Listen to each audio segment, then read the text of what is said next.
Geneviève, Oui, bonjour. salut. Comment vas-tu?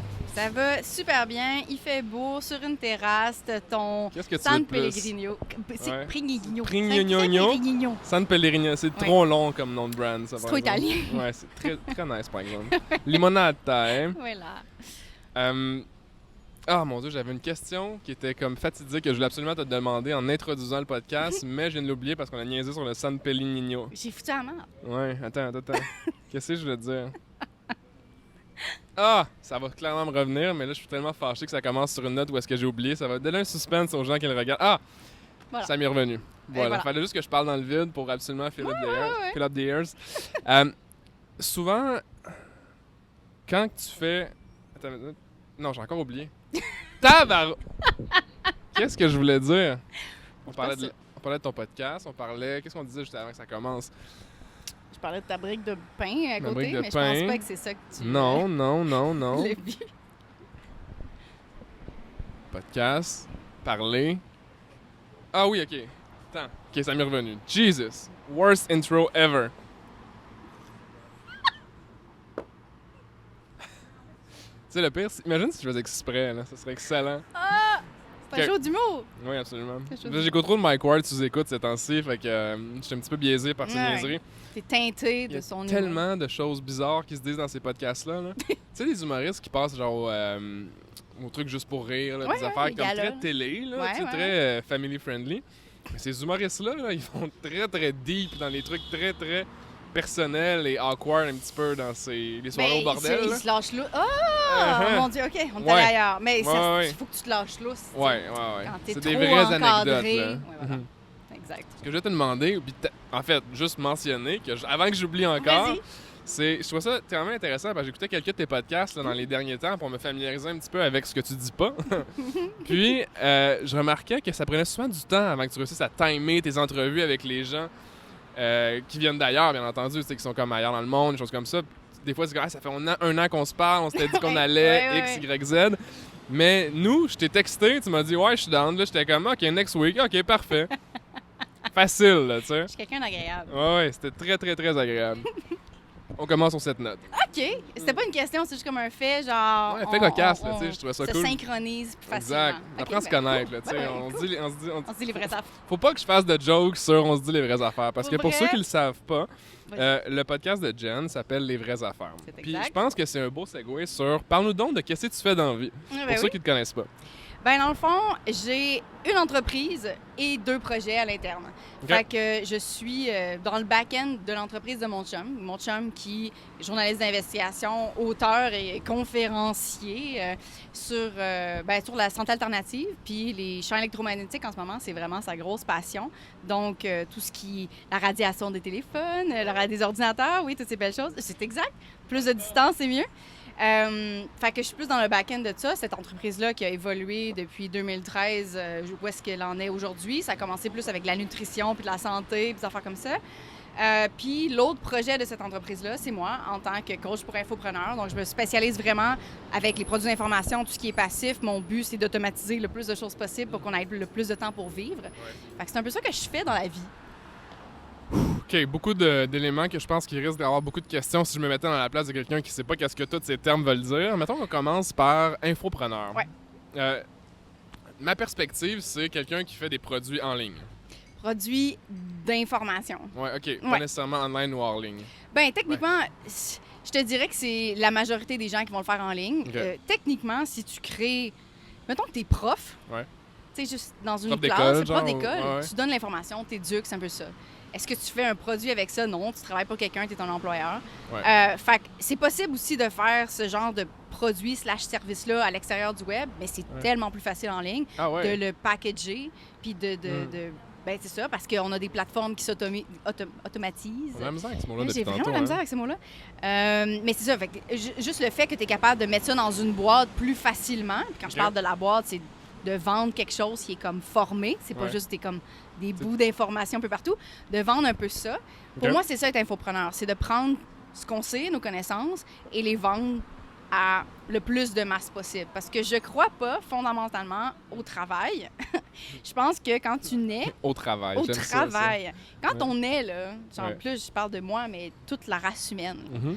tu nais, t'es pas là pour travailler. T'es juste là pour vivre. Ça a comme adonné par un hasard du Big Bang. Genre, on est là, puis là, ben, faut survivre, OK? OK. En 2019, J'accepte. survivre, ouais, en 2019, survivre, c'est aussi avoir des sous parce qu'il faut payer ton loyer, parce qu'il faut payer ta bouffe. C'est comme ça que tu survives, veux pas. Fait que c'est l'espèce de structure sociale qui fait en sorte que tu n'as pas le choix de travailler. Fait que ma vision des choses, c'est comment est-ce que tu fais pour optimiser ça, pour faire en sorte que le travail aide à ta vie et pas le contraire. Genre, ta vie, ce soit pas le travail. Hmm. C'est que ton travail serve toi. Puis ton véhicule d'expression, c'est par la business d'infopreneur. Exact. Et ben, entre Huh. autres, avec le podcast, évidemment, que j'essaie vraiment d'éduquer les gens sur comment faire de l'argent en ligne. OK. C'était vraiment important pour moi parce que quand je suis revenue de multiples voyages en 2017, j'arrive sur les groupes Facebook Classique, d'entrepreneurs. ouais. Puis là, je fais comme, qu'est-ce qui se passe au Québec, tu sais? Puis là, j'entends parler de blogueurs, puis j'entends parler d'influenceurs. Puis là, je suis genre, c'est toutes des belles idées, mais on est au Québec. Puis la francophonie, c'est beaucoup plus petit que les Ouais, États-Unis. ouais, la culture, Ça prend hein. du volume pour être un blogueur et pas infopreneur, influenceur Mhm. qui est profitable parce que veux pas, tu fais des recommandations, ça prend beaucoup de volume. Ouais, les marketing affiliés et tout, là. Entre autres, ça, c'est un autre outil, mais Ouais. je veux dire, parce que Toutes les sources de revenus qui requièrent du volume, c'est plus ça. Tu sais, je pointe du doigt un, mais il y en a probablement plusieurs. le marketing affilié, c'est une chose que tu peux utiliser ailleurs, mais qu'il n'y a pas tant d'influenceurs qui utilisent non plus. Ouais, ça, va c'est beaucoup drôle, être ça. des trucs de... C'est sponsorisé. Ouais, parce que c'est facile.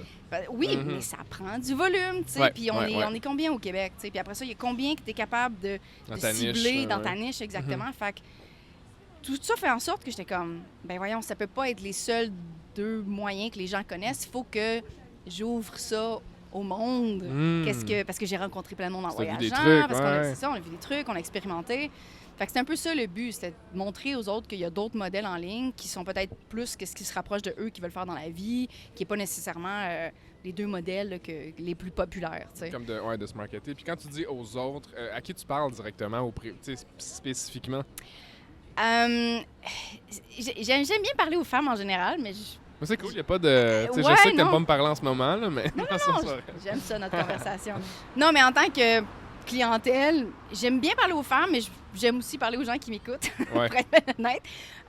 Mais plus que ça, je pense que le podcast va résonner aux gens qui ont besoin de liberté. OK. Puis que le modèle qu'ils ont actuellement, ça répond pas à ça. Hmm. Ça répond pas à ce besoin-là. Puis la business en ligne, c'est comme une espèce de porte de sortie ou porte d'entrée, finalement, Ouais, ouais. vers ce modèle-là plus incluant de la liberté. Fait que c'est sûr qu'il y a un intérêt pour l'entrepreneuriat en ligne, évidemment, parce que c'est ça le podcast. C'est le véhicule, là, c'est tu pas mal sais, ça le c'est- podcast. Ouais. Puis ben après ça, ben moi je te parle d'infoprenariat parce que c'est comme la suite logique pour continuer d'optimiser tes heures pour vivre le plus possible, pour aller voyager si ça te tente. Parce qu'il y a Mhm. beaucoup de personnes qui... C'est leur gros rêve, puis ils attendent la retraite. Puis ça, Oh my ça me God. tue en dedans. Tu sais, c'est ça que je me suis toujours demandé, tu sais, le modèle de ta vie qui devrait être que tu travailles jusqu'à tel âge, tu as une famille jusqu'à tel âge, après ça, là, tu es en congé de tout jusqu'à tel âge. Ouais, puis là tu tombes malade. It just doesn't make sense in my mind. Mais non. Like, je pense pas que ça fait... C'est comme une comme une irrationnel. ancienne pensée que genre c'est comme ça qu'on fait les choses, puis c'est Ouais. comme ça qu'il faudrait faire. Personnellement, je trouve ça ridicule parce qu'effectivement, puis j'entends ma mère faire on approche de la retraite, on va faire plus de voyages. Oh my God, Puis je sais. de l'autre sens, elle me dit mais tu sais, on sait jamais quand est-ce qu'on va tomber malade puis on va mourir. Puis je suis genre hey man, t'es positive, raide. Ouais, Mais ouais. plus que ça, c'est juste comme ben t'as quand même un bon point aussi. Plus t'attends dans la vie, plus tu sais pas qu'est-ce qui va arriver. Fait que genre vis maintenant. Ça fait partie de mes messages, puis de juste genre commencer quelque chose par une petite action. Tu sais, en termes de voyage, c'est juste, ben, peut-être commence par une semaine, 2 semaines, 3 semaines, augmente, puis éventuellement, Ouais, tu vas te absolument. dire si tu as le mode de vie que tu veux ou c'est pas ça que tu veux. C'est pas ça que tu veux, trouve autre chose, tu sais. Je veux dire, la vie est ton terrain de jeu, mais tu sais, c'est important de faire quelque chose. Fait que j'essaie aussi d'inspirer ces gens-là OK. à prendre action, mais de le faire en suivant qui ils sont. Puis c'est pour ça que j'interviewe différents types d'entrepreneurs avec différents types de modèles. Ouais. Parce que comme ça, ils peuvent prendre un peu qu'est-ce qui leur Ouais, parle. c'est ça qui est le puis- fun de l'information en ligne, je pense. C'est le fait Ouais. que tu sais, tu peux en prendre puis en laisser. C'est pas Exact. quelqu'un qui te force-feed à l'école. Tu sais, c'est comme ça Exact. que tu fais ton affaire. Exact. Puis, ouais, non, je suis très d'accord avec toi. Là. Je pense que c'est un peu ironique ce que je m'apprête à dire, mais c'est l'ère de l'information qui a permis de faire prendre conscience aux gens que c'était possible de faire autre chose. Ben exact, mais c'est pas ironique, c'est Ben, exactement le cas. Mais parce que tu fais de l'infoprenariat, si on veut. Ah, fait que, oui, tu informes, mais c'est à cause que tu peux informer que tu informes. C'est comme Oui, tout ça. c'est méta. Oui, très. Mais tu as tout à fait raison. Ouais, Je pense que j'ai eu une grosse discussion sur un post que j'ai fait hier sur Instagram par rapport à la gratitude, tu sais. Puis mon incompréhension de la gratitude, dans le sens OK. où... Je voulais le lire, mais j'ai pas eu le temps. puis C'est j'ai lu pas ce matin, grave, là, mais vas-y, non. vas-y. Mais parle-moi-en parce qu'on pourrait. Parlons-en. Ouais. Mon incompréhension de la gratitude, c'est que pour moi, je travaille tellement à prendre le contrôle de tous ces petits aspects-là de ma vie, de pas laisser ça au hasard, Ouais. de pas faire en sorte que je sois une victime. Les petits aspects, tu parles de quoi exactement? Je veux partir en voyage, je vais Ouais. partir en voyage. Je veux travailler 20 heures semaine, je veux travailler 20 heures semaine, tu sais. Ouais. Fait que prendre ce contrôle-là puis ne pas être une victime. Ah non, les choses m'arrivent. Ça me Ouais. vire à l'envers. J'ai lu un livre cet hiver. J'ai ouvert le livre. C'est un chick-lit, là. Tu sais, une affaire que je lis pas. C'est dans ma bibliothèque. Mon Ok, chum ok, était comme, ok. lis un roman. Ah tu, ouais? tu sais, tu lis juste des affaires de business, lis un roman. OK, là, j'ai fini Monte Cristo. J'étais comme, je suis une bonne allée. Je vais... Tu sais, je l'ai lu 27. Peu importe. Il y a une affaire de chick-lit dans ma bibliothèque. Je vais lire ça. J'ai lu 5 pages. J'étais comme, c'est une victime à mes ouais. cœurs. Ah Toute ouais. Pour vrai, j'ai fermé le livre. J'étais allée mettre ça dans mon escalier, dans les trucs à donner. J'étais comme, je ne veux pas lire ça. Ça me Never. revire à l'envers. Mhm. Bref, le post sur la gratitude, c'est un peu ça. C'est que ça m'agresse tellement les victimes et moi-même être victime que je veux prendre ce contrôle-là. Ok. À un certain point, tu deviens une espèce de control freak, Ouais. j'imagine du bon sens, parce que tu veux pas laisser les choses au hasard. Ouais. Parce que si tu veux quelque chose, you go and get it, tu sais. Fait que, Typique de l'entrepreneur, là. j'imagine. Ouais. Fait que ce post-là, c'était un peu pour dire... C'est pour ça que ma compréhension de la gratitude était un petit peu biaisée, parce que gratitude, pour moi, c'était dire merci à. Mm. Puis souvent, c'est merci à quelqu'un. Mm. Puis tu sais, je veux pas aller dans les discussions religieuses, mais souvent, la foi, Non, ben, mais c'est oui, dire merci absolument. là. à C'est la Dieu, réalité. tu sais. Tu sais, c'est tout ce qui est social est pas mal basé là-dessus, sans d'autres nécessairement dire de personnes, fait. là. C'est dire merci à l'univers. Peu Ouais, importe ouais, à quel ouais. point, mais c'est comme dire merci à. Moi, c'est d'être merci à mon reconnaissant. chien. Tu sais. Ouais, oui. Mais tu sais, ben oui. De me Mais réveiller le matin. À la limite, donner ce crédit-là pour ce Ouais. que j'ai fait à quelqu'un d'autre, ça me virait à l'envers. OK. Parce que je devenais comme... J'avais plus de contrôle. Je laissais aller tout le Ah. contrôle. Puis là, ça m'irrite. Puis là, on a eu une grosse discussion avec plein de Nice. monde. Puis jusqu'à ce que quelqu'un me dise, vois ça comme célébrer. Puis là, j'étais comme, Célébrer. oh ouais, parce que le party, j'aime ça. Ouais. OK. Ça m'intéresse. Puis OK. célébrer ce que j'ai, célébrer... Puis je vais fermer mon autre loop, Ouais. parce qu'on parlait de l'Internet, puis l'accessibilité à l'Internet. Ouais. Je célèbre l'Internet. Ouais. Dans le sens où, merci l'Internet de me permettre de genre... À toi. Tu sais, ouais. Oui. Puis Roxy Valade, qui a posté sur ce commentaire-là, me dit, tu sais, il y a comme un aspect aussi de co-création Mhm. entre le gars qui a créé l'Internet puis toi. Ouais. Je pourrais pas faire ça tout seul. Oui, je crée mon horaire, whatever, mais il y a des facteurs externes que je ne contrôle pas. 100%. Puis c'est ces genres de choses-là que je suis juste comme... Je célèbre. Puis ça, pour moi, ça m'a comme réconcilié Avec le fameux avec concept le concept populaire. de la là, gratitude. Puis je ouais. suis genre...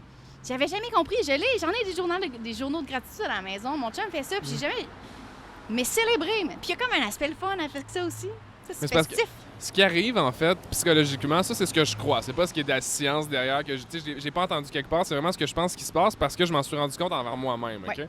Quand je commence à me rendre compte d'être content de ce que j'ai accompli, tu sais, un petit peu, je fais le même principe. Là, j'écris, tu sais, souvent, je suis content d'avoir un café le matin. Je suis Ouais. content. C'est des choses, c'est juste que notre quotidien, on on prend Ouais. pour acquis à un certain point, Ouais. tu sais. Mais quand même, à un moment donné, je me rends compte que mon mindset général, là, tu sais, je me lève le matin, j'écris des choses positives.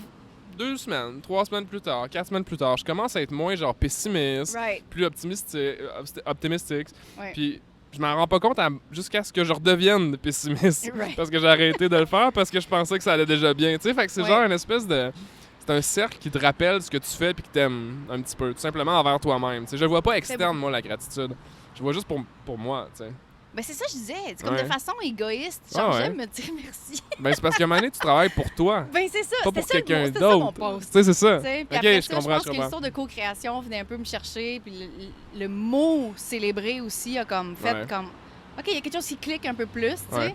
Puis encore une fois, tout l'esprit de party, là, j'étais genre, OK, Look non, at là, that tu I me like, that I parles, can genre. relate. Ouais. Ok, ok. Mais, Fait que c'est ça mon pause de la gratitude. Je sais pas d'où c'est parti, cette discussion-là, mais... Non, mais c'est classique, là. Je veux dire, c'est un post je pense que Instagram. c'était l'Internet, l'information. Ouais.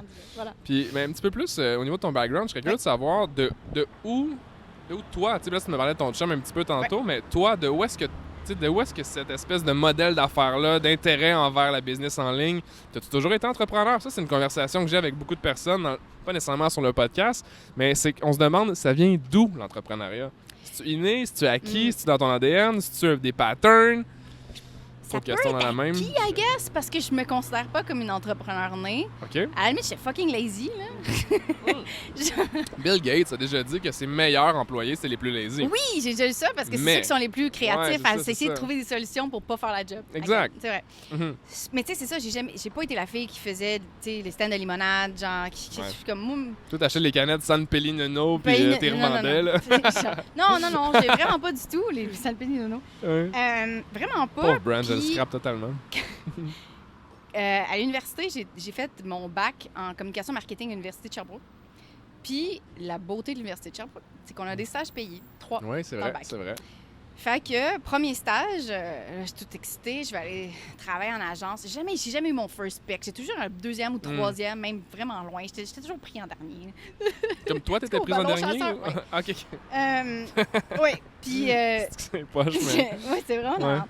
Mais tout ça pour dire que mon premier stage, j'ai fini par travailler au privé, comme dans le département de marketing, disons, d'une compagnie qui faisait du traiteur haut de gamme. On était traiteur de la nourriture? Oui, traiteur de la nourriture. Fait qu'on était comme au marketing de cette compagnie-là. Puis j'ai ça pour mourir. Ah, puis j'étais genre, ça doit être juste la compagnie, ça doit être juste les gens, je sais pas c'est quoi le deal. Deuxième stage, je travaille dans une agence, mais une toute petite agence, on est genre 7, puis je fais de la coordo. Je dis, OK, ça va être intéressant. Gestion, l'ambiance est nice, les gens sont nice, mais c'est que ça colle pas. Je suis comme, il y a quelque chose. Entre-temps, je commence à m'intéresser à avoir un blog. J'ai toujours eu un blog, genre, comme un Skyrock, là, mais tu sais, c'était comme des lyrics de chansons, puis des affaires emo, là, dans le temps. Là. Pixo, genre, c'était quoi? Skyrock, Skyblog, ça similaire, ouais.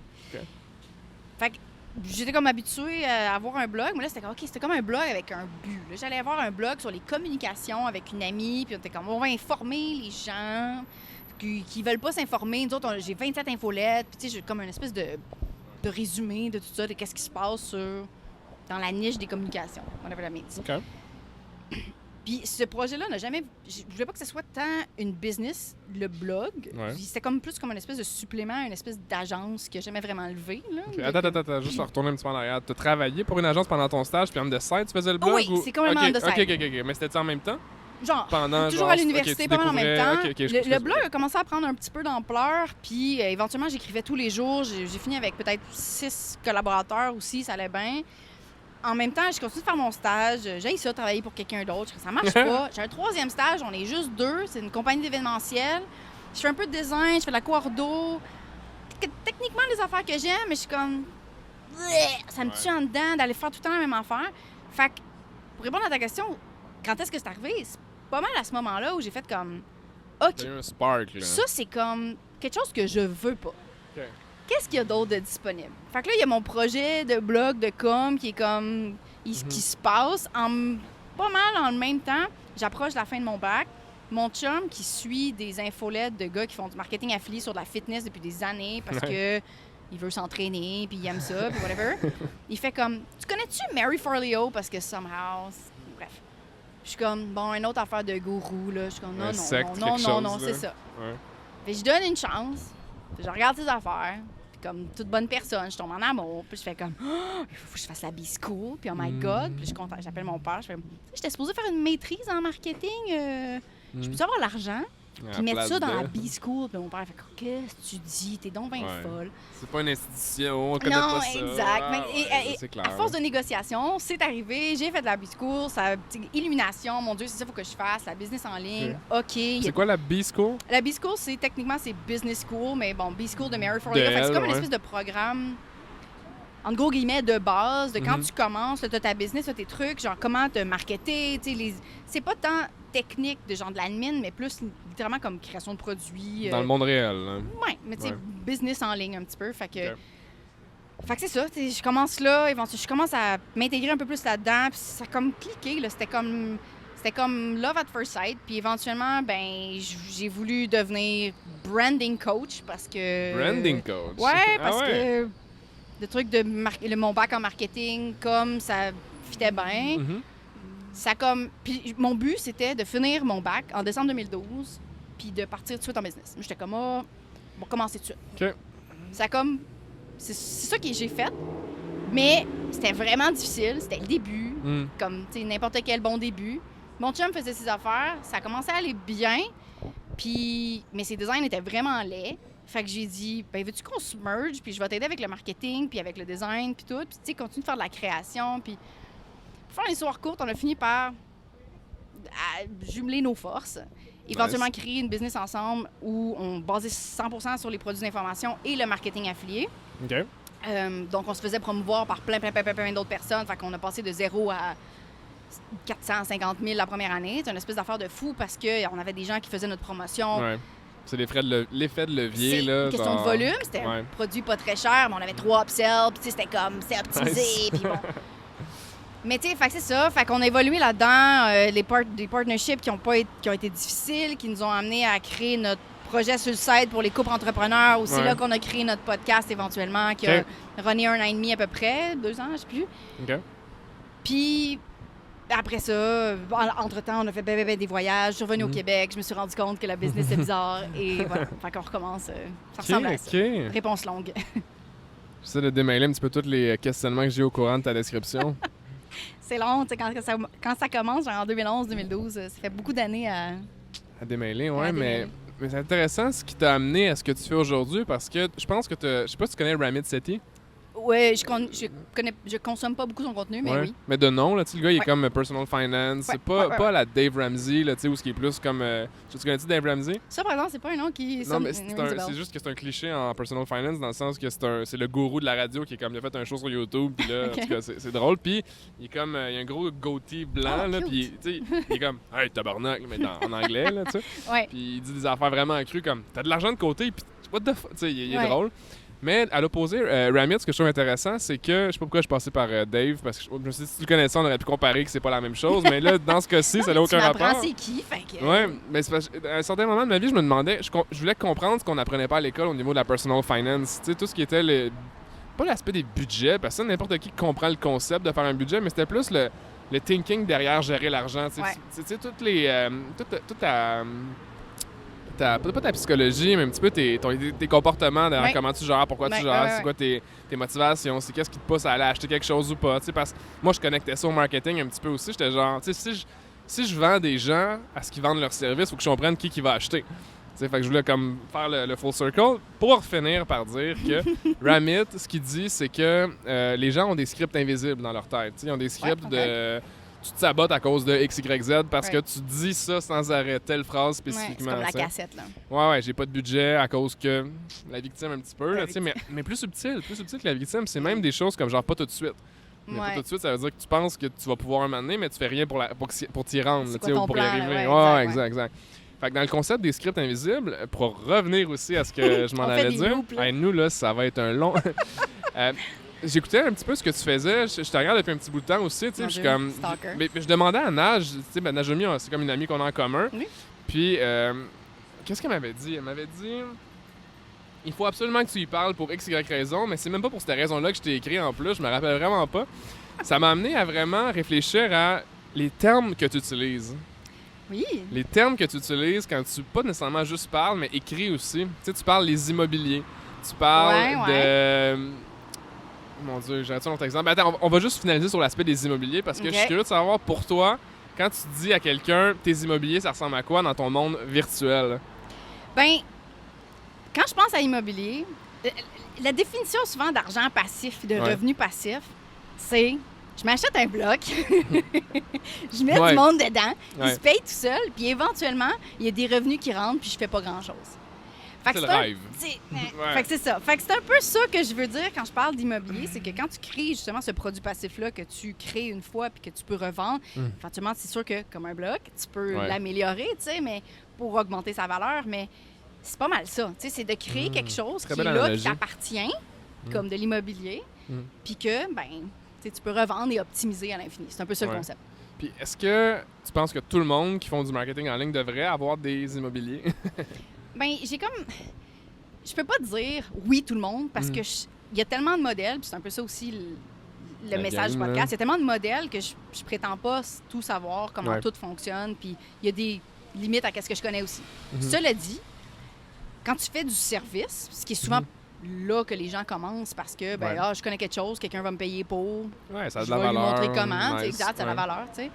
Mais quand tu fais du service, il y a tout le temps un maximum que tu vas atteindre, soit en termes d'heures dépensées, parce que tu as 40 heures dans ta semaine, puis si tu fais 40 heures de service, tu n'as pas passé 1 heure à travailler sur ta business, ou parce que là, si tu commences à dépasser, là, tu commences à dépasser sur ta vie. Fait que là, qu'est-ce qui coupe, là? On coupe quoi, là? Ouais. Quand tu dis oui à quelque chose, à quoi tu dis non? Exact. C'est tout le temps une question de compromis, tu sais. Fait que c'est un peu ça. Fait que je pense que, mettons, toujours en termes de service, tu peux augmenter tes prix, Fait que là, tu vas avoir peut-être moins de clients, mais ça va revenir soit au même, ou tu peux faire ça, mais des fois, il y a un maximum. Tu sais, est-ce que je vais charger $1 million de l'heure parce que je suis rendu là? Peut-être que tu as un client sur la planète qui va être correct. Il faut que tu le trouves, puis c'est comme plus difficile. Bref. Fait que, est-ce que tout le monde devrait avoir ce genre d'immobilier-là, ce genre de passif? Je pense que c'est une bonne opportunité de créer quelque chose, justement, puis après ça, pas de l'oublier, parce que je crois pas à la magie des produits passifs. C'est pas vrai. Tu crées la machine, il faut que tu mettes du gaz dans la machine. On pourra parler un peu plus en détail après, c'est quoi du gaz aussi? Déjà. Mais c'est ça, fait que je pense que c'est une bonne façon. En anglais, ils disent scaler. J'ai toujours pas trouvé le terme français pour. C'est comme pas mise à l'échelle. C'est un peu weird, mais scaler étant genre faire grossir ta business, mais sans nécessairement, encore une fois, genre échanger directement, des heures contre des piastres. Fait que je pense que c'est un bel atout. OK. C'est comme un actif, dans le fond. C'est comme un actif. Fait qu'un actif, tout le monde devrait en avoir, théoriquement. Pas nécessairement du même modèle d'actif. Ça peut être des stocks, ça peut être des immobiliers. J'imagine que pour tous les gourous de la finance, la réponse est probablement oui. Ouais, c'est ça. Après ça, je ne suis pas gourou de la finance. Je pense que c'est, comme je te dis, c'est une bonne chose à avoir dans ta boîte à outils.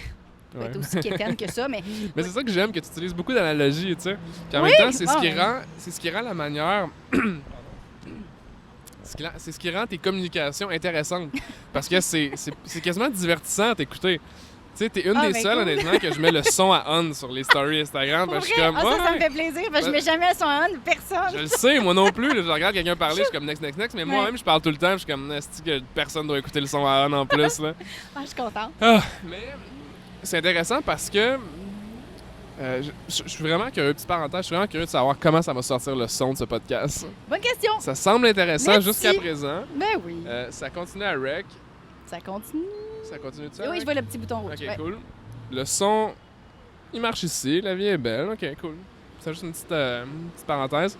Mais oui, beaucoup d'anecdotes. Tu fais beaucoup d'anecdotes, puis je trouve ça intéressant. Pas l'anecdote, excuse-moi, c'est pas le bon terme, d'analogie puis de métaphore avec ce que tu veux dire. Mais tu l'assumes totalement dans le sens où j'ai l'impression que c'est ton normal. Est-ce que ça rend pas les gens à se poser des questions, mais est-ce qu'ils te posent des questions par rapport à de où tu as appris ça, de comment tu philosophies dans ta tête à ce que tu dis? Genre... Il n'y a pas grand monde qui m'a demandé mon background dans le sens genre, ouais, mais toi, tu sais, comme... Tu sais, dans la question, mettons que tu vas quelqu'un qui a beaucoup de connaissances, puis il devient un expert.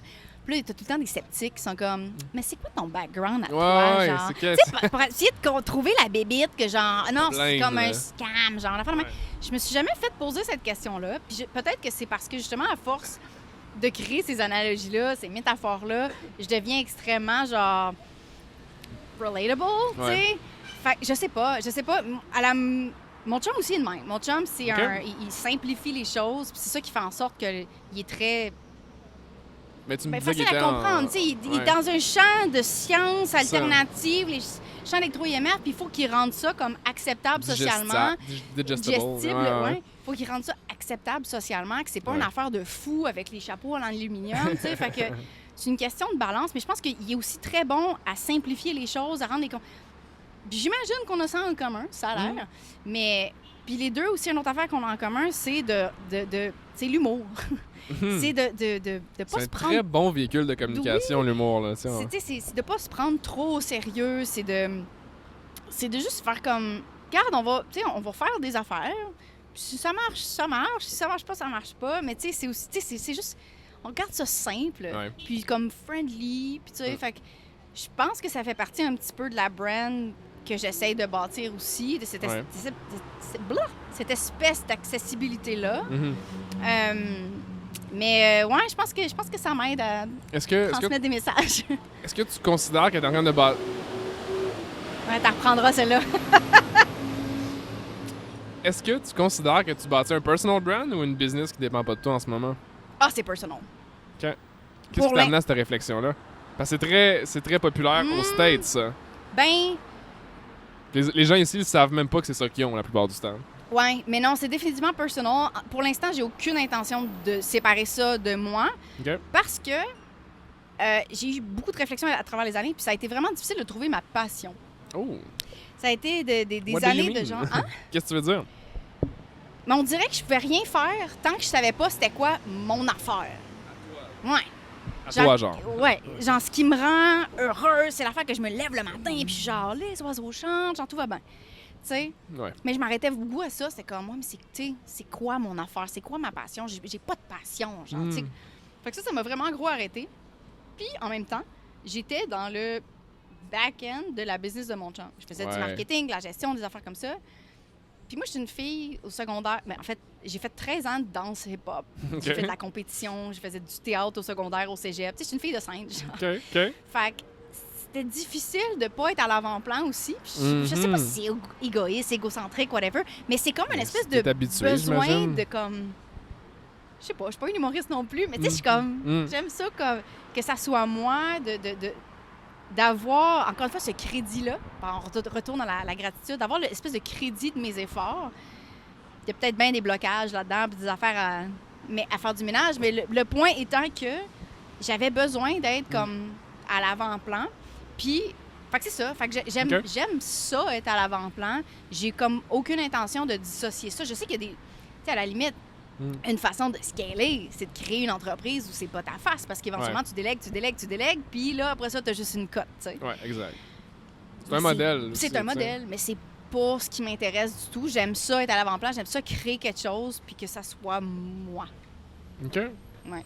Créer quelque chose, puis c'est ça toi qu'il soit sur le front ou qu'il Ouais. market ou qu'il soit... Ouais, pas mal toutes ces choses. C'est intéressant, ça. Parce que les marques personnelles, souvent, les gens ils pensent que c'est limitatif, mais c'est un beau fit avec ce que tu crois qui est scalable aussi, pour utiliser le terme Oui, anglophone. parce que je pense aux produits Ouais, c'est d'information, ça, puis t'as à cette ça, fait que, tu sais, possibilité-là. c'est toujours moi l'experte. Après ça, j'ai différents véhicules de comment mon expertise est Ouais. véhiculée. Ouais. Mais c'est ça. Non, je suis très heureuse que ça soit moi la face, puis Intéressant. j'ai aucun intérêt à ce que ça soit dissocié de moi. Je sais que pour certaines personnes, c'est ça. Ouais. Des fois, c'est souvent des gens qui sont introvertis puis qui veulent pas, tu sais. C'est correct, c'est différents types de personnalités. Oui, oui, tu Mais choisis un après peu ton ça, modèle en fonction de qui t'es aussi. Ouais. Là, tu sais, Puis parce je que- me considère pas comme quelqu'un de genre super extraverti, mais en même temps, à travers les années, il y a une couple de définitions d'être introverti qui est venu me chercher. Puis c'est pas nécessairement être genre, tu sais, super gêné Ouais, dans tu ton parles coin, à mais personne, plus l'espèce de downtime que tu as Ouais. besoin après, que tu comme. J'aime ça être tout seul aussi, tu sais, cette Ouais. balance-là. Fait que je suis peut-être neutre. Normal. Normal, T'es normal, peut-être verti. normal, genre. Je sais pas, mais en tout cas, bref, j'ai comme un peu ces deux choses-là, mais j'aime ça. J'aime l'énergie d'être à l'avant-plan. C'est intéressant. Est-ce que t'es quelqu'un que tu te considérais de patiente? Pour certaines choses, pour d'autres, non. OK. Je suis. je Comment pense- tu catégorises Ben, l'autre? exemple, genre, je sais maintenant que mon temps, c'est la chose la plus précieuse que j'ai. Hum, Puis ça se transmet à travers pas mal tout ce que j'ai dit depuis le début. ouais. C'est les camions de poubelle les plus loud. C'est les pires. C'est ça qui arrive. Mais mon temps, c'est la chose la plus précieuse, c'est la chose la plus premium que j'ai à vendre aussi, parce que il n'y en a pas beaucoup, l'offre et la demande. Ouais, exact. Fait que j'ai appris à mettre des limites, des barrières autour de mon temps pour que les gens empiètent pas, ils rentrent pas, puis que mes 20 heures de travail, c'est ça que j'ai, puis tout le reste, c'est du temps personnel. Puis, Ouais. ben, tu peux pas, je suis pas là, tu sais, tu peux pas faire la business avec moi. En fait, techniquement, le matin, c'est mon chiffre de garde pour mon petit. Ouais, ton petit. Fait que je suis pas disponible, pas là. Anyway. C'est ça. C'est une belle Fait- empêchement, tu sais. Et voilà. Une belle. Puis ça me donne vraiment une excuse, genre très solide. Mon chum est parti, je peux pas le laisser, bref. Mais Tout ça pour dire que ça fait en sorte que quand j'ai 20 heures, 15 heures par semaine de travail, les projets arrivent plus lentement. Ouais. Puis je sais que quand ils sont plus rapides, ça commence à me stresser, puis j'aime pas ça, le stress. Genre, si tu me demandes comment tu fais pour éviter le stress dans la vie, la réponse, vraiment facile, c'est j'évite le stress. Parce que Ouais, c'est ça. non, mais c'est vrai, dans le sens où je design, J'adore. je design un mode de vie Ouais. où il n'y a pas de stress. Mhm. Fait que c'est un peu ça. J'évite ça complètement. Puis pour revenir à la question de est-ce que tu es patiente, ben ça fait en sorte que les projets, des fois, ils prennent plus de temps à arriver. Puis je suis super OK avec ça maintenant. Parce que c'est la priorité pour moi, le temps, la vie, les choses comme ça. Après ça, des fois, c'est les gens. OK. La patience, pour moi, c'est peut-être les gens. Intéressant. Ouais, parce que j'ai comme des standards hauts. Ouais. Qualité de personne, tu veux dire? Ou comme, genre, Ouais, si de quelqu'un te fait perdre ton comportement, temps, ouais, ces choses. Parce que mon temps, encore une fois, tu sais. Mais ouais, on revient souvent au temps, Le hein, temps, intéressant. ouais, c'est message core complètement, mais oui, le temps, c'est ça, j'en ai pas du temps. Fait que quand tu me fais perdre mon temps, là, je suis plus patient. Ah ouais, J'ai la comme, valeur, j'en ai là. plus de temps. Ain't nobody got time for that. Yep. Fait que c'est bon, ben ça. Fait que c'est un petit peu, c'est ça. Je suis patiente pour les trucs long terme qui m'amènent du bonheur, whatever. C'est là que je voulais aller, tu sais, Mais- parce que, tu sais, quand on parle de personal brand, souvent les gens me demandent si ça va-tu être long. Mais je suis comme, c'est sûr que ça va être plus long que si tu. Mais en fait, oui, puis non. Je vais reculer 2 secondes. Je pense qu'un personal brand va être plus efficace aujourd'hui avec les médias sociaux qu'une marque, à moins que tu aies de l'argent à mettre derrière la propagande de ton message de produit. Propagande, Là, oui. tu sais. Parce que tu sais, plus tu as de capital, ben, théoriquement, plus tu peux le montrer à plein de gens. Exact. Quand tu as un produit, mettons. Ouais. Puis une marque personnelle, souvent, ça connecte plus deep avec des humains plus rapidement. Oui. Souvent, tu sais, Oui, je souvent. suis bien d'accord. Donc, c'est un côté, mais un autre, mais en même temps, une communauté personnelle autour de. Pardon, je sais pas si tu y allais. Au niveau du côté de ta marque personnelle, ta communauté, elle peut un peu comme évoluer à n'importe quelle vitesse. Tu peux genre avoir un vidéo virale sur YouTube où est-ce que là t'es rendu à genre 2 millions d'abonnés à cause que YouTube ils t'ont mis comme les Creators of the Month ou quelque chose comme ça. Ce qui est arrivé à quelqu'un que je suivais, puis j'étais comme wow! Ouais. Mais c'était vraiment bon ce qu'il faisait. Tu sais, c'était comme le standard était super élevé aussi. Puis où je veux en venir avec la patience, c'est que qu'est-ce que tu donnerais comme conseil aux gens qui veulent se bâtir une marque personnelle? Ils se disent, ils t'écoutent, là, ils écoutent le podcast en ce moment, puis ils sont genre, tabarouette, moi aussi, je voudrais que moi, je sois mon brand pour comme me faire une espèce de vie de design de temps où est-ce que personne contrôle un peu mon horaire. Ben, c'est un peu ton message aussi, tu sais. Ouais, non, définitivement. Qu'est-ce que tu dis à ces gens-là? T'es qui, toi? Non, no joke, parce que Nice. c'est une super question. C'est comme la seule question qu'il faut que tu te poses en premier. T'es qui? Qu'est-ce que tu veux? Exact, ouais. T'es qui puis qu'est-ce que tu veux?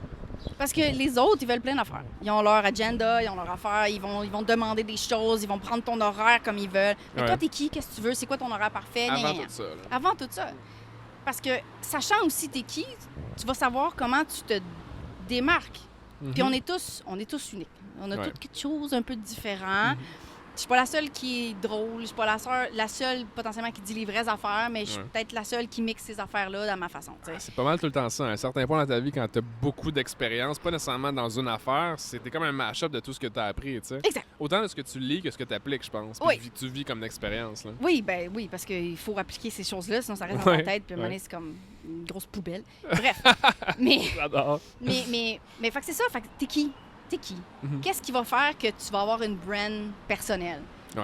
Parce qu'à la base, une brand personnelle, c'est basé sur quelqu'un. Mais si tu es aussi générique que tout le monde parce que tu fais tout ce que les autres font, Ouais. parce que tu as l'impression que c'est ça qui marche, ben tu Ouais. deviens un clone. Puis personne n'aime ça les clones parce qu'il y a déjà un original. Exact. Fait que c'est la première question à se poser. Puis là, les gens qui écoutent ça, ils font genre « Ah, mais là, fuck you, là. » Genre, c'est tellement gros comme question. C'était Ouais. genre « Je sais, excuse. Genre, no Mais joke. tu te Ça le se peut fais-tu souvent demander?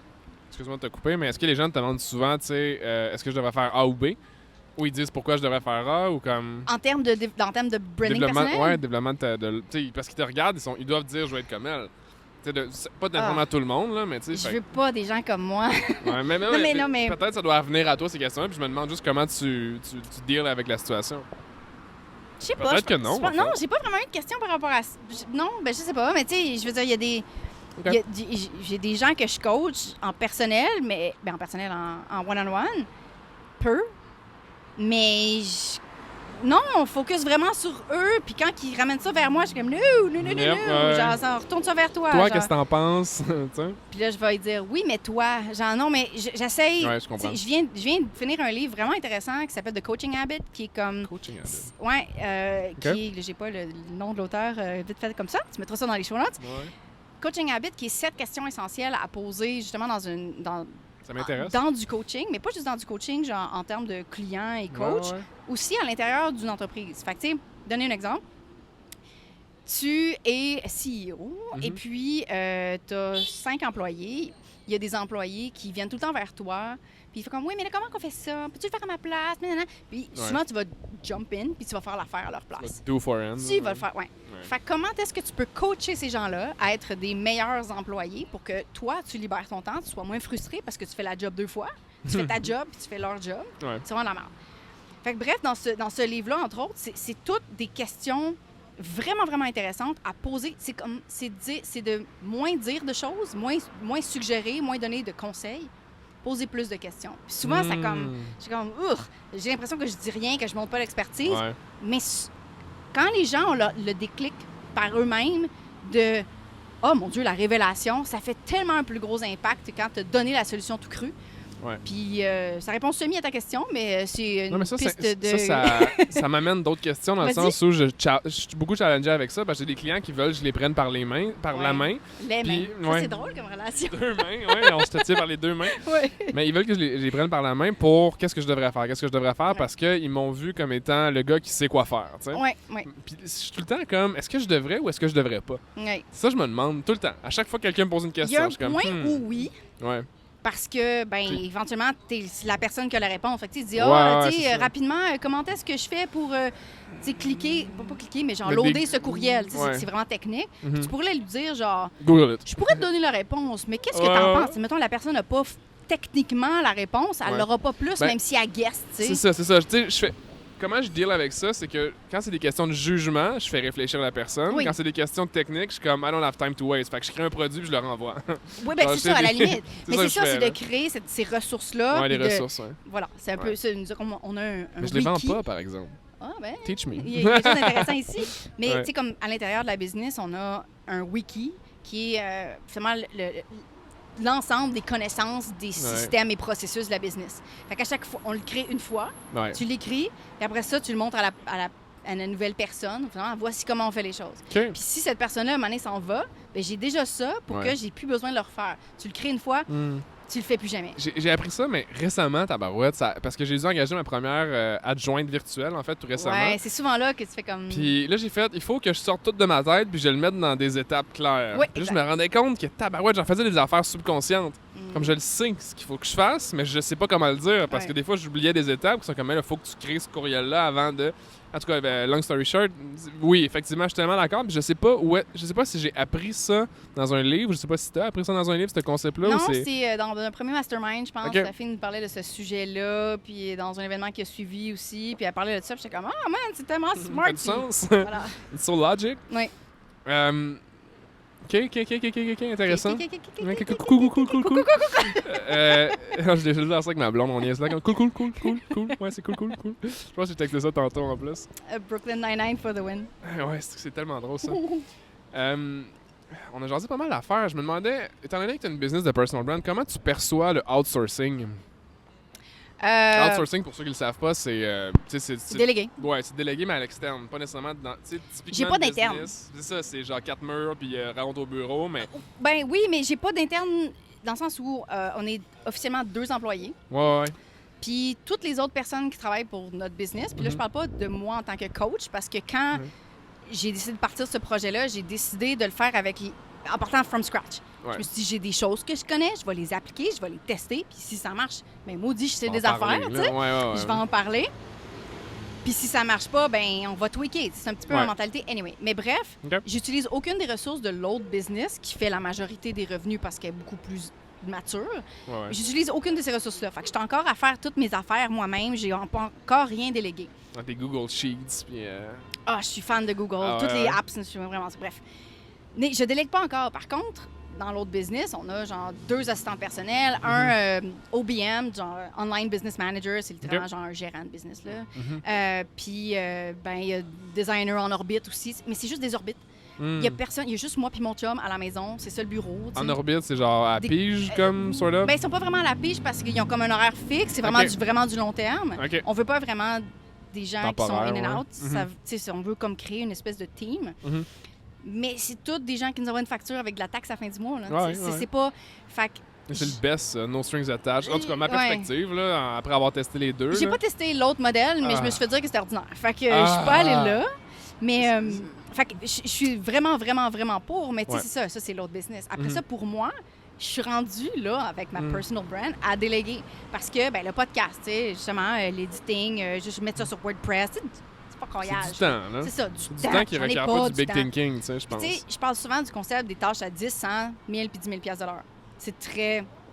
Genre, il n'y a pas grande tâche à 10 000 $ de l'heure, mais le point étant, juste pour la métaphore, que tu devrais être dans les 1000 et 10 000. Parce que si tu fais des tâches à 10 puis 100, tu perds ton temps puis tu perds du cash. Parce que si quelqu'un pourrait le faire à 10 $ de l'heure, puis toi, tu le fais avec ton salaire à 100 $ de l'heure, ça te coûte 100 $ de l'heure. Puis si tu pourrais engager quelqu'un à 10, tu perds 90. Tu perds de l'argent si tu fais des tâches de merde. C'est littéralement ça. Je dis tâches de merde, il y a des gens qui aiment ça, mais en tout cas, pour moi... Des tâches plus...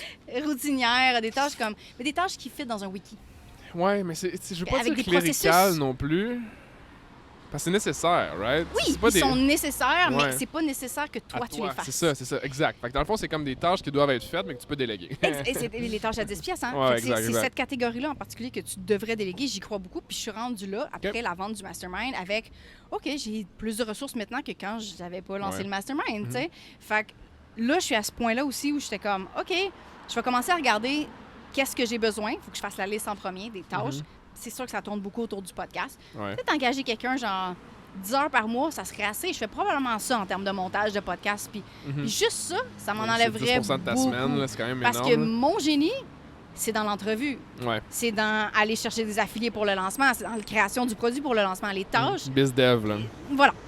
C'est là qui est le revenu, tu sais. Fait que c'est ça, en tant que CEO, qui est ta job, de faire avancer la business. Puis plus tu avances, plus il y a des processus puis des systèmes en place que tu écris, que tu délègues. Puis éventuellement, toi, ta job à toi, mais c'est juste les tâches de planification puis de stratégie, puis vraiment des trucs, encore une fois, de développement de Big business. thinking, puis tout ça, développement. Exact. Je texte pas, je prends des notes parce que je t'ai dit 3 affaires que je veux qu'on jase plus tard. Ah, c'est bon. Ça, c'est quand même, qu'est-ce que c'est ton sel, là? Le gars, il texte. Là. Non, mais tu sais, on parlait de podcast brièvement, puis comment tu vois... En tout cas, comment je pourrais formuler ça sans te donner la réponse de ce que je veux entendre? J'entends beaucoup de manières de monétiser un podcast. Oh, oui. Quelle est ta perspective? J'ai fait de la recherche par rapport à ça. J'ai regardé un petit peu... Pat Flynn avait fait un article, entre autres. Pat Flynn, avait fait un article, entre autres. Oui, exact. Sur les standards de combien tu peux charger pour différents... Oui, exact. Fait que CPM, cost per mill, genre par 1000 downloads, exact. Puis on parle pas de beaucoup, puis ça, c'est aux US. Ici, il n'y a pas de standard, il n'y a rien. Les podcasts, c'est tout nouveau. Les gens disent encore balado. Oui, exact. Fait que c'est encore très nouveau. Puis quand on parle des standards de Pat Flynn, on parle de 18 $ CPM dans un 15 secondes pre-roll. Donc, en début d'épisode, tu fais 15 secondes de promo. Tu peux charger 18 $ par 1000 downloads. OK? Puis, 1000 downloads, tu calcules ça, tu regardes après 6 semaines, combien que tu as de downloads sur cet épisode-là. Fait que là, mettons que tu en as à 500, après 6 semaines, tu peux charger 9 $. Okay? Nice. Mais là, ça, c'est le 15. Tu pourrais aussi faire un 30 secondes mid-roll. Puis un autre dans le milieu du podcast. Oui, exact. Puis un autre affaire à la fin avec un autre prix. Fait que peut-être que tu peux toutes les stacker puis augmenter ta valeur d'un podcast pour le... Mais tu veux-tu spammer ton monde de ads quand il est sorti de l'univers de la radio pour plus avoir de ads? Bien, ça, c'est une chose. Ça, je suis curieux. 2, mes épisodes sont 20 minutes. Je passerais littéralement le tiers de mon épisode à faire de la promo. Fait que ça, je suis comme... Puis 3, ça prend du volume, maudit, pour que ça soit rentable. Fait que... Un peu? C'est un peu... J'ai pas la réponse à ça. J'ai pas encore commencé à directement rentabiliser le podcast. Ouais. Je serais intéressée, par contre, à faire du marketing affilié sur le podcast, mais pas après ça, j'ai pas encore le modèle parce que mes épisodes sont 20 minutes. Fait que je suis encore un peu à... C'est comme un avantage d'un sens, ça. Est-ce que tu connais le modèle de Patreon, là, le De patronage? Patreon, ça puis, pourrait... OK, mais Patreon, c'est comme une espèce de membership que les gens te supportent à chaque mois. Ça pourrait. C'est qui a fait ça, puis que c'est pas pour son podcast, c'est Deadmau5. Je sais pas si tu connais le DJ. Oui, le groupe, oui. Ben, c'est un producteur de musique électronique. Fait depuis toujours qu'il fait ça. Là. Il est né en 80 ou 70 quelque chose. Là, je sais pas, il a quasiment 30 40 ans. Puis lui, son site web est payant.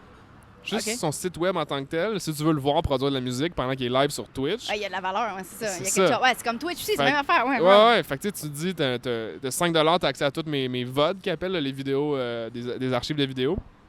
Puis, ben, c'est sa plateforme à lui. Ce que je trouve cool de ça, c'est que c'est beau, là, mais probablement qu'après 20 ans, ça devient payant. Parce que, genre, là, t'es rendu avec la notoriété, le brand awareness et tout, le volume, ouais. Puis là, de l'autre côté, j'écoutais, comme je te disais tantôt, j'écoutais Mike Ward souvent ces temps-ci parce que le monde n'arrêtait pas de m'en parler. Puis moi, les podcasts francophones, c'est pas que j'ai de la misère, c'est juste que j'ai l'impression que les conversations sont pas nécessairement au goût du jour, tu sais. OK. C'est pas pur jugement, là. 100% je juge, là, tu sais. On juge. Puis, mais là, j'ai commencé à écouter ça. Puis là, comme je te disais brièvement, je me disais, hey, c'est vraiment drôle pour vrai. C'est comme des Québécoises qui disent la sauce. Je trouvais ça vraiment, ça faisait du bien. Là. Je riais, puis c'est rare que je pars une grosse exclamation. Je suis comme, c'est drôle, là, tu sais. Pour moi, c'est des jokes vraiment stupides, là. Ils sont très, très stupides. Les meilleurs. Ouais, c'est ça. Puis lui, il parlait qu'il utilisait beaucoup Patreon, tu sais, puis il a été sur le Joe Rogan podcast, là, le Joe Rogan Experience. Ouais. Puis c'est là, parce que j'écoutais juste Joe Rogan au début, à un certain moment, mais alors on a mis avec ça aussi. Quand t'es tout le temps en train d'écouter Joe Rogan, c'est-tu Joe Rogan que j'entends dans le salon en bas? Là, mais c'est parce que c'est intéressant, j'aime les conversations vraiment variées. Ouais, c'est mon best friend. Il le sait pas encore, par exemple. Là, mais, ouais. Ça s'en vient, Ouais. Puis Mike Ward, il dit qu'il est vraiment fort sur Patreon. Je pense qu'il fait pas tant d'argent avec ça, mais il parle souvent de la monétisation de son podcast. Il parle souvent que c'est comme pas faisable au Québec parce que toute la radio, ils se disent que genre, ben pourquoi qu'on te paierait pas puis que tu aurais les droits sur leur poste de radio à la place, tout ça. Puis, mais, il dit mes salles sont toujours pleines 3 mois d'avance. Ben, ça, OK. Mais c'était la prochaine partie de ma réponse à ta question. C'est que j'ai interviewé Marco Bernard récemment sur mon podcast qui, lui, il a le podcast, l'Académie du podcast, c'est la formation du même nom. Puis, il me disait, la première année que j'ai ouvert mon podcast, j'ai fait 56 000 avec. J'étais comme, wow, qu'est-ce que t'as fait? What? Tu fais de la magie, genre, what's up with that? Genre. Puis, ce qu'il me disait, c'est que tu crées tellement, justement, une relation plus proche avec le monde que t'écoutes. Ouais. Tu crées aussi, tu montes ton expertise, mais quand t'as un show, c'est pas pareil. Genre, c'est pas comme un blog. T'es comme un peu plus anonyme. Là, t'as comme une espèce de notoriété. T'es devant, là, tu sais, on est live, là. T'as comme une notoriété qui est un petit peu différente. Puis ça fait en sorte que ça rajoute cette expertise-là que les gens comme te trossent plus, I guess. Puis... créer une relation, là. Puis c'est ça. Fait que est-ce que t'es capable de vendre ton propre stock à travers une communauté très interactive, qui t'aime beaucoup, whatever. Fait que c'est un peu ça aussi, c'est que est-ce que, à la limite, au lieu de faire des pubs pour d'autres personnes, fais des pubs pour toi?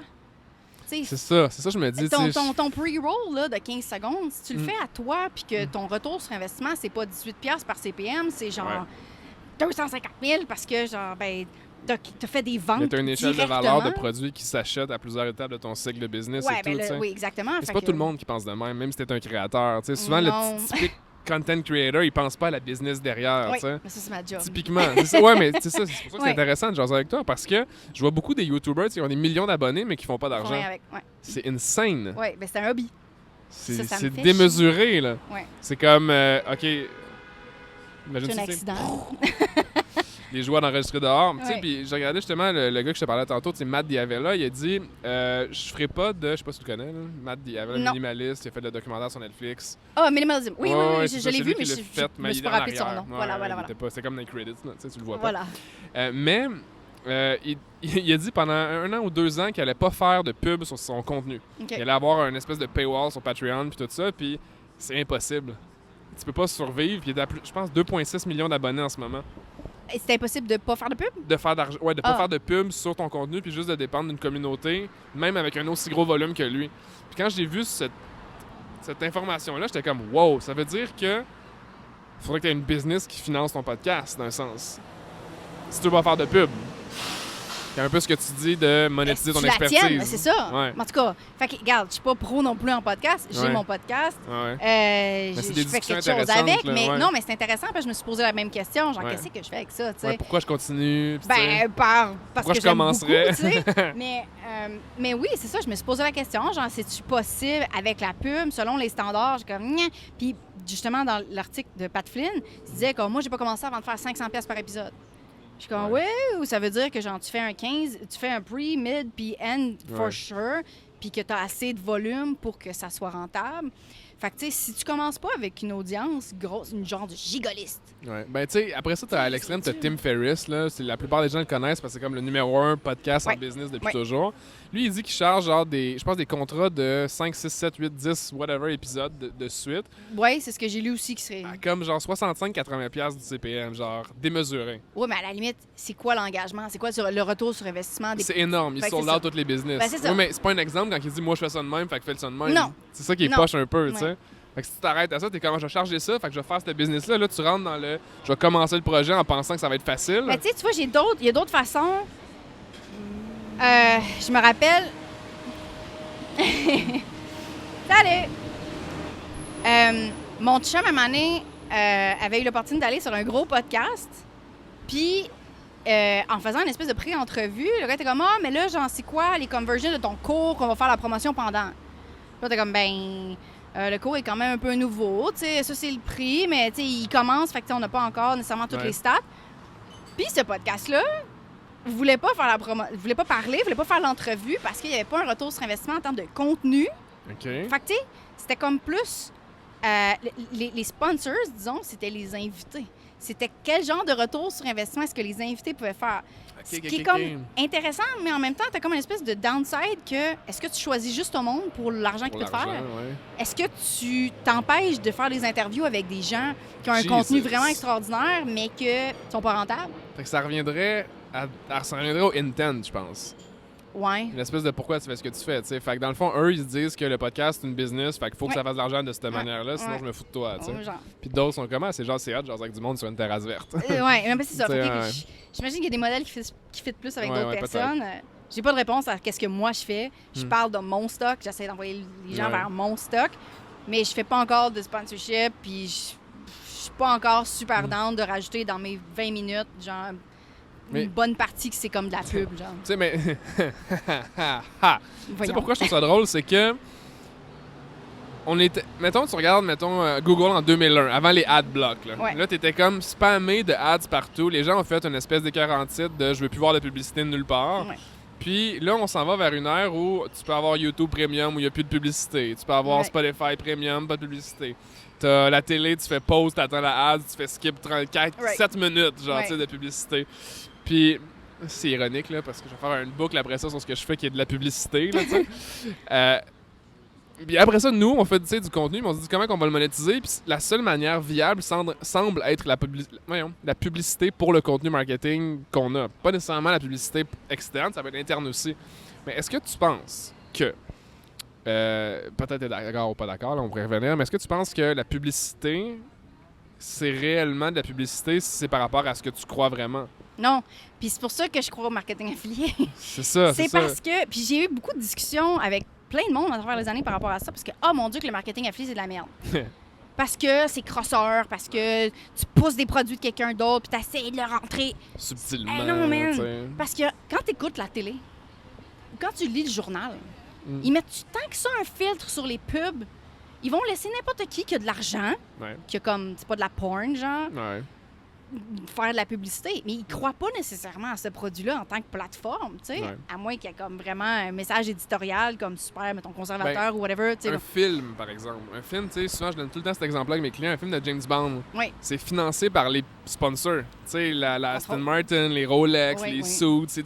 C'est tellement subtil en plus que quand tu le sais pas, t'es comme, ça doit être genre, tu sais. Oui, mais c'est une façon de le faire qui est vraiment intéressante parce que c'est subtil.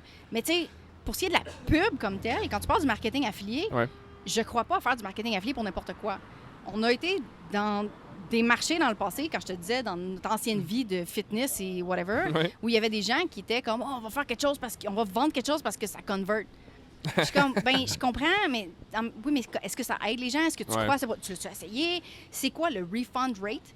Puis les gens étaient comme, oh, on s'en fout. Je suis comme, ben non, parce que ça fonctionne-tu? Genre, est-ce que les gens apprécient puis appliquent? Pour ceux qui ne le savent pas, le refund rate, faudrait-tu l'expliquer un petit peu? Ça serait comme le pourcentage de remboursement. Combien de personnes ont demandé un remboursement sur le nombre de ventes que tu as faites? Si c'est très élevé, ben le produit, est-tu bon? Est-tu de la... Tu sais, je veux dire, il y a comme une question à se poser. Ça, là, c'est ce qui, moi, me retient de lancer un produit en ligne. Pour les remboursements? Non, mais pour l'aspect d'effort dans le vide un peu. Parce que je parlais avec des gens, ça je me trouve vraiment naïf un petit peu de demander l'opinion des autres sur qu'est-ce qu'ils en pensent de ce qu'eux ils ont fait. Puis ceux que ça n'a pas marché sont pas contents. Ceux que ça a marché sont vraiment contents. On dirait que j'entends juste ceux qui sont pas contents. Mais par rapport à... ils ont fait quoi? Ben mettons, je donne un exemple. Un gars que je suis qui est, j'allais dire en Californie, mais il est partout dans le monde en ce moment. Il s'appelle Phil Pallen. Okay. Il y a un Phil shout-out si t'écoutes le podcast. Je sais que tu parles en anglais, donc tu sauras sûrement pas ce qu'on dit. Ouais. Puis lui, il a fait un produit, c'est un... comment gagner de l'argent en étant un travel influencer. Okay. C'est un brand strategist. Il fait comme du branding à l'international, il fait beaucoup de speaking gigs. Puis il dit ça vaut pas la peine pour le temps investi. Financièrement, monétairement, la transaction de j'ai investi du temps versus le produit que ça donne. Ouais. Je suis comme pourquoi, tu sais. Puis là, il est comme yo, c'est une conversation qu'il faudrait qu'on aille au travers de genre 3 jours, là, tu sais, puis qu'on jase, la structure, il y a plein de variables, bien entendu. C'est là que je me demande, hey, est-ce que. Moi, je voulais faire ça. Je suis revenu de ma retraite en juin, là, début juin. Ouais. Je suis comme, je vais partir un produit en ligne pour l'autre persona que je suis pas capable de rejoindre avec mes services qui sont ultra premium. Okay. Et là, j'étais comme, Puis là, je commence, j'ai fait mon Gantt, là. J'ai fait telle date à telle date, je vais faire ça, les recherches. Puis là, tout est dans le rouge en ce moment, là. Je suis genre. Il y a quelque chose là, tu fais de la procrastination. Là. Ouais, volontaire, là. Gros escapism, là, tu sais. Ouais. Parce que j'ai un peu peur d'investir dans le vide, en même temps, si je le fais pas, je le saurais pas. Effectivement. Je suis comme, Mais tu sais, je veux dire, ça requiert beaucoup d'énergie, lancer quelque chose. Mais c'est comme l'immobilier, là. Tu reviens à mon immobilier, je veux dire, il faut que tu construises ton building, là. Une fois qu'il est là, il est là, tu sais. Fait que, j'ai quelqu'un... En fait, une cliente aujourd'hui qui me disait, genre, mais là, tu sais, c'est-tu possible que, genre, mon produit, tu sais, je lance quelque chose, puis ça foire. Je suis comme, ben, pas vraiment, parce que ça va foirer si t'arrêtes de l'optimiser, t'arrêtes d'optimiser le marketing. Je veux dire, c'est pas vraiment possible que ça foire.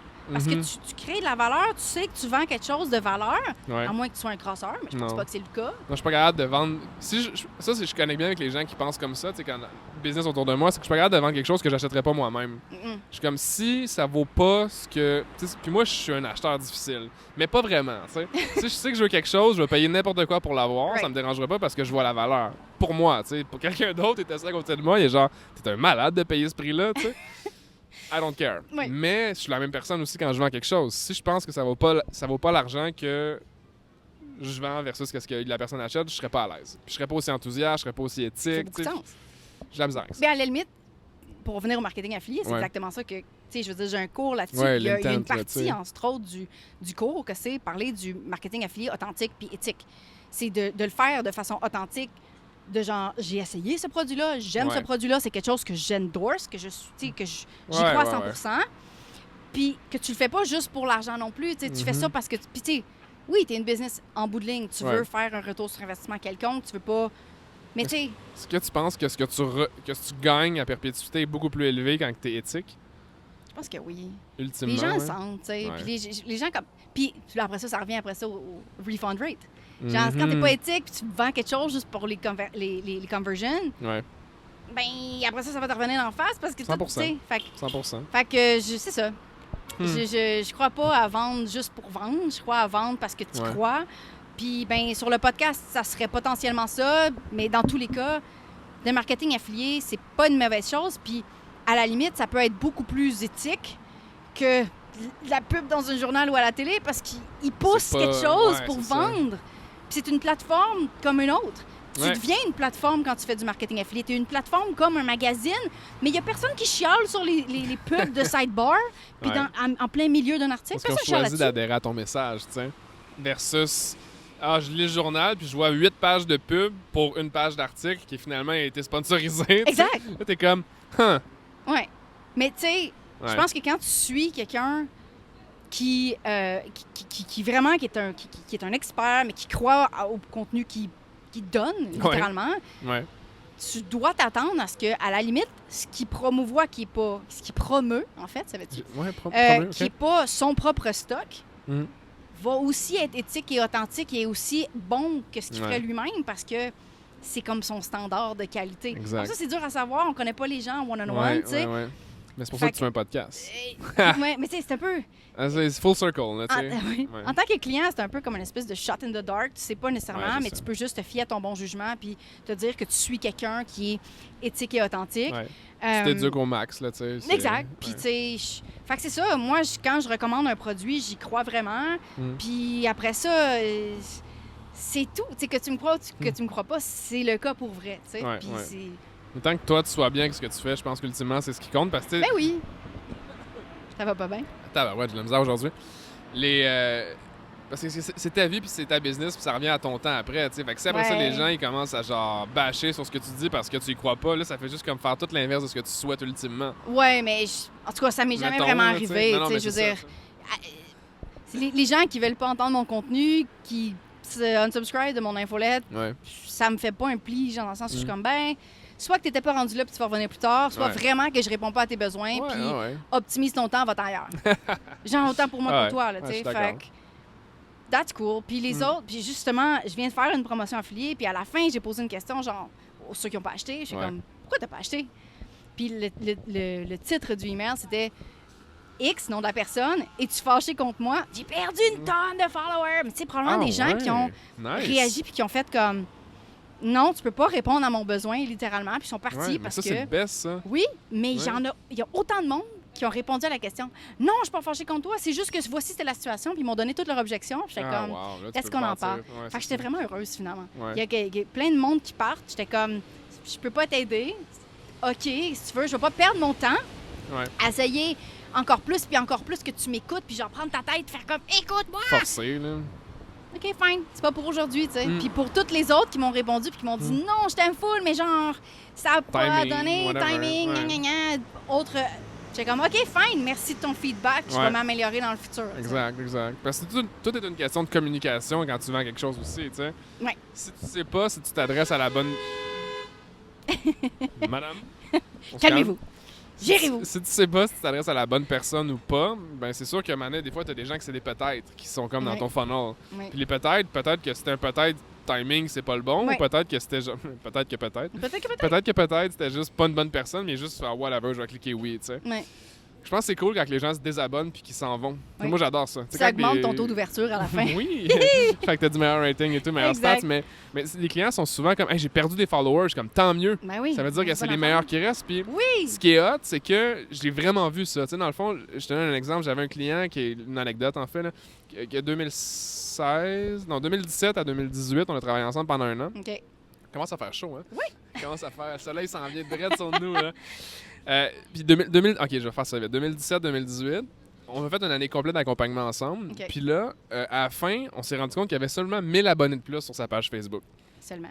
non, mais tu sais, il est parti de 12 000, il voulait comme exploser la machine, tu sais. C'est rendu à 13 000. Mais là, quand j'ai comme comptabilisé les 12 rapports mensuels qu'on a fait ensemble, on s'est rendu compte qu'à 12 000 abonnés, il rejoignait 25 000 personnes par mois. À 13 000 abonnés, il rejoignait 80 000 personnes par mois. Ouh, OK. Fait que là, j'étais comme...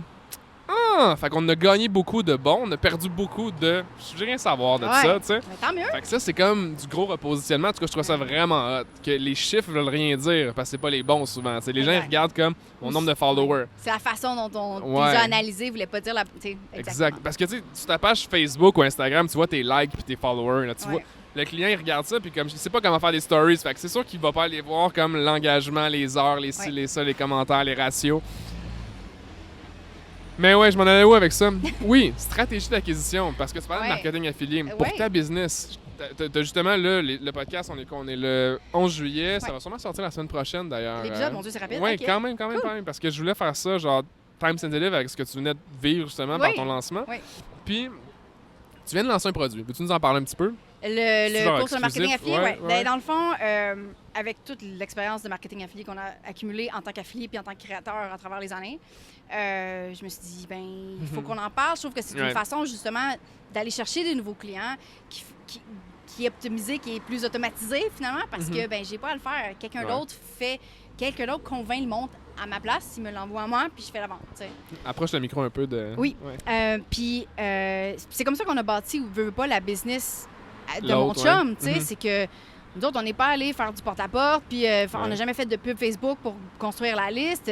C'est cool. juste des acheteurs qui sont rentrés dans la business éventuellement parce que, ils ont acheté le produit au front-end. Ils ont acheté le produit qu'on vendait. Ouais. Puis après ça, on leur a fait du remarketing avec d'autres produits, mais c'était tous des acheteurs. Fait que c'était une liste encore plus active et encore plus hot que d'autres choses. Vendu à l'idée, déjà. Exact. Intéressant, ça. Fait que c'est comme ça qu'on a bâti la communication, la communauté. Ouais. Fait que je me suis dit, il faut qu'on en parle. C'est quelque chose que les gens en entendent parler, mais tu sais, ils pensent juste que c'est mettre un lien Amazon qui te met 3%. C'est quoi ton Amazon Genius Link, là? Je sais pas si tu connais. Tu vends des produits à l'international de Amazon. Fait que là, genre, t'as le link de Chine, whatever. Puis en tout cas, J'ai jamais entendu parler de ça, mais écoute, on s'éduque. Ouais. Mais fait que c'est ça, mais les gens entendaient parler de ça un petit peu, mais il n'y avait pas vraiment. C'était un petit. Le marketing affilié, c'est une espèce de drôle de bébite que les gens t'envoient du trafic puis tu fais de l'argent, tu sais. Les backlinks. En dormant, Puis j'étais comme, mais tu sais, il y a plus que ça. Puis après ça, je me suis demandé, est-ce que je fais un cours sur le marketing affilié en tant que créateur et en tant qu'affilié? Parce que c'est deux mondes différents, deux bébites différentes. Fait que j'ai focusé sur les créateurs parce que les gens vont commencer de là souvent. Ils ont déjà quelque chose à vendre. Ils veulent que les gens... Versus en tant qu'affilié, parce que là, il faut que d'autres personnes aient des programmes affiliés à promouvoir. Fait que je me suis dit, je vais commencer par créer la banque de données d'affiliés. Mais c'est ironique parce que toi, c'est l'inverse. Toi, tu vas chercher les affiliés, si je comprends bien. En ce moment, ça, c'est pour mon prochain lancement. Ouais, c'est ça, OK. Je suis dans le processus, justement, d'aller chercher les affiliés pour le lancement d'octobre. Okay. Mais j'ai commencé par faire un lancement complètement à l'interne avec personne qui allait me faire ma promotion sur le marketing affilié sans affiliés. Ouais. Parce que je voulais tester mon marketing. Parce que je voulais faire en sorte que quand j'arrive avec les affiliés, je leur dis, regarde, ça convert de telle façon. Case studies toi-même, sur ce que tu dis toi-même. Regarde, j'ai déjà des témoignages, toutes Ouais. ces choses-là. Bon, fait que je voulais un petit peu m'équiper avant d'aller voir des gens qui pourraient, vraiment faire plus un push. Cool. Puis c'est ça, fait que là, je suis dans le processus d'aller chercher des affiliés pour le lancement d'octobre. Puis de regarder justement quel genre d'activité de promo qu'on peut faire entre le 14 et le 24 octobre. Puis il y a une science à faire, un lancement affilié comme il faut. Est-ce qu'il y a une science à faire un lancement comme il faut ou à faire un lancement affilié comme il faut? Les deux. Ouais. Ah non, les deux. Parce que ça dépend aussi du... Je connais tellement rien. Sur le spectre du lancement, tu fais ça vraiment petit à l'interne ou tu y vas vraiment en ligne publique? Parce que quand c'est public, il y a comme plus de moving part à ça pour que ça soit pas désorganisé, pour que l'expérience de consommateur soit bien, pour que le marketing soit impeccable. Le timing. Le timing de tout ce qui sort. C'est sûr que quand tu rajoutes des affiliés là-dessus, il y a encore plus de moving parts parce que c'est des gens qui ont des besoins marketing pour leur propre communauté qu'il faut que tu répondes parce que, Fait que tu gères plein de business en le fond, plein de besoins de business différents, genre. Fait que tu peux le faire de façon très passive, que tu leur envoies un lien, ton produit est disponible à l'année longue, puis tu leur envoies un lien, tu vas en parler, tu feras une coupe de vente par-ci par-là, ou tu fais un gros boom avec des affiliés, puis... Fait que... Ça, je trouve que c'est une market, pas target market, mais c'est une part de marché qui est souvent négligée par les business avec lesquels je travaille parce que les gens, ils voient ça vraiment comme du Chinese, là, tu sais. Puis moi, malheureusement, je suis pas l'expert là-dedans. Donc, je me proclamerai pas expert dans quelque chose que je connais pas, premièrement. Deuxièmement, c'est quand quelqu'un a beaucoup de knowledge, puis j'ai dit, tu pourrais faire, mettons, des collaborations, des choses comme ça, je recommande, tu sais, de faire des trucs comme ça. Mais là, les gens sont comme, moi, c'est trop compliqué. Je suis comme, mais ça l'est-tu vraiment? Tu sais, qu'est-ce que tu recommandes à ces gens-là? Ça dépend de la grosseur du lancement. Ouais, c'est ça. Je veux dire, on a fait des lancements avec quelques affiliés, puis on a fait des lancements avec 53 affiliés. Puis tu as des affiliés, mettons, tu as comme un top 10 des gens qui ont le plus de poids dans la balance, qui ont des grosses communautés, qui font du marketing affilié, qui sont habitués. Puis tu as des gens qui sont souvent la majorité, qui en ont jamais fait, mais ils sont intéressés de te promouvoir parce qu'ils t'aiment bien gros. T'sais. Exact, c'est souvent ça. Là, tu peux donner plus d'énergie aux gens qui ont plus de poids, puis leur donner même plus de ton temps finalement pendant un lancement, puis de dire, regarde, tu veux qu'on fasse des activités, un live, un webinaire, tu veux que je me déplace pour faire... C'est quoi les produits que tu as besoin, genre marketing? Oui, parce que je veux t'aider à faire plus de ventes, parce que ça va être... ça va être un gros bénéfice pour les deux. Exact. Fait que ceux-là, tu peux leur donner plus d'attention. Puis aux plus petits, tu peux leur dire, voici le package marketing que je donne à tout le monde, les informations qui sont bonnes à savoir sur le produit. Mais tu peux les classer comme ça pour optimiser ton temps puis pas faire 53 lives. Ça fait gros puis ça fait peur aux gens. Ouais. Moi, ce que j'ai préparé, c'est que j'ai demandé à mon avocate qu'elle fasse des petits contrats / ententes de collaboration de contenu, si on veut. T'sais. Toi, Philippe, tu me donnes combien de posts Instagram, des choses comme ça? Ouais. Juste de quoi de vraiment basic. Je leur donne ça pour discuter. Ouvrir la discussion Ouais. avec leurs collaborateurs, influenceurs, appelle-les comme tu veux, là, Marc. Ben, souvent, Whatever. ça, c'est la business des influenceurs. C'est encore Ouais. l'espèce de sponsored post qui, Ouais, est ouais, pas, ouais. qui peut être du marketing affilié ou qui peut ne pas l'être. Dans le sens où Mhm. ça peut être un prix fixe. Mhm. Genre, je vais te payer 250$ le post. Oui, absolument, mais c'est absolument. pas à l'engagement du consommateur. Exact. C'est au nombre de visites, au nombre de followers, au nombre de vues. Mais ça, on voit ça beaucoup plus, je pense, des marques à influenceurs. Oui, Que, exact. mettons, une petite PME à collaboration avec un autre. Exact. Mais ça Ouais. peut être possible de faire du Ouais. marketing affilié de la même façon. Tu sais, Mais que c'est juste intéressant. de dire, regarde, tu fais un post, sur 3 posts sur Instagram, Mhm. puis on s'entend là-dessus, puis qu'au nombre de ventes que tu vas m'envoyer, à Un quel point tu es pourcentage. performant, Ouais. ben je vais t'envoyer une commission. Parce que Mhm. en bout de ligne, c'est ça que tu veux en tant Exact. que brand. Tu veux avoir un retour sur investissement. Tu veux pas payer dans le vide. Puis souvent, faire des prix fixes comme ça, Ouais. c'est comme espérer que les gens viennent à toi, qui Mhm. convertent, mais ça laisse aucun pouvoir. Ça laisse finalement l'affilié ou l'influenceur, finalement, Ouais. lui, sa job, c'est juste de parler de toi, puis après ça, c'est terminé. Ouais. Mais peut-être que sa communauté engage pas du tout ou qui Mhm. influence personne. Ça, c'est poche à dire, mais souvent, les vedettes, c'est ça qui arrive. Ben, tu sais, puis là, mais ils se font payer des grosses affaires parce Ouais. qu'ils ont beaucoup de Ils ont monde. l'apparence du volume, mais Mais ils n'ont en pas de bout conversion. ligne, ils n'ont pas de conversion. Fait que le marketing c'est tough. affilié amène cette dimension-là où tu payes la personne une commission, mais sur son impact, Ouais. sur vraiment le résultat de Ça, ça. c'est des belles relations, des belles collaborations que j'ai eues. Tu vois, un influenceur qui fait du contenu, qui parle de café pendant 2 ans, puis qui fait une collaboration avec une compagnie de café. Ça, je trouve ça, tu sais. C'est vraiment comme, ben, tu vas te payer ce que tu comprends de ton brand. Exact, sure. Puis en même temps, c'est fair, là. Ben oui, ça fait juste du sens, tout le monde gagne. Mais il y a beaucoup de monde qui ont peur du marketing affilié pour une raison aussi compréhensible, c'est que tu es payé après. Tu sais, au lieu d'être payé avant, tu es payé après. Fait que c'est sûr qu'il y a une espèce de peur de je suis performant. Il y a une peur de Ou performance. genre, fuck, faut que je fasse des efforts. Tu sais. Oh non! Tu sais, c'est de la business. Là, tu sais. Ouais. Fait que, tu sais, c'est qu'on n'est pas un hobby, c'est de la business. Fait qu'en bout de ligne, il faut qu'il y ait un certain retour sur investissement, sinon on perd tout notre temps. Le temps, c'est précieux, puis on n'en a pas beaucoup. Fait que c'est pour ça que j'aime beaucoup le marketing affilié. Puis je suis partie d'un modèle où littéralement on n'avait aucune communauté, puis on a construit une business juste avec ça. Fait que j'y crois vraiment, vraiment beaucoup. Puis je pense que c'est possible de partir from scratch et d'aller chercher bien du gros monde qui croit en toi. Là, tu te retrouves avec une liste, tu fais du marketing de tes propres produits. Tu peux faire ça. C'est possible. C'est ça qu'on a fait. Après ça, je pense que c'est mieux de tester un petit peu ton stock avant en interne, juste pour avoir du matériel, des chiffres, exactement. Mais c'est possible aussi de partir from scratch. Fait que, tu sais, je veux dire, il y a beaucoup de possibilités avec un modèle qui est peu connu, puis que même qui a une mauvaise réputation, trop souvent, qui est payé après, puis c'est super nu, parce que Ça va marcher ou pas, je sais pas. j'y crois pas, puis je pense qu'encore une fois, quand t'es éthique et authentique, c'est une façon comme une autre de rentabiliser ta business. Ton immobilier, c'est ta liste de courriel aussi. Fait que, tu sais, je veux dire, il n'y a rien de mauvais, là.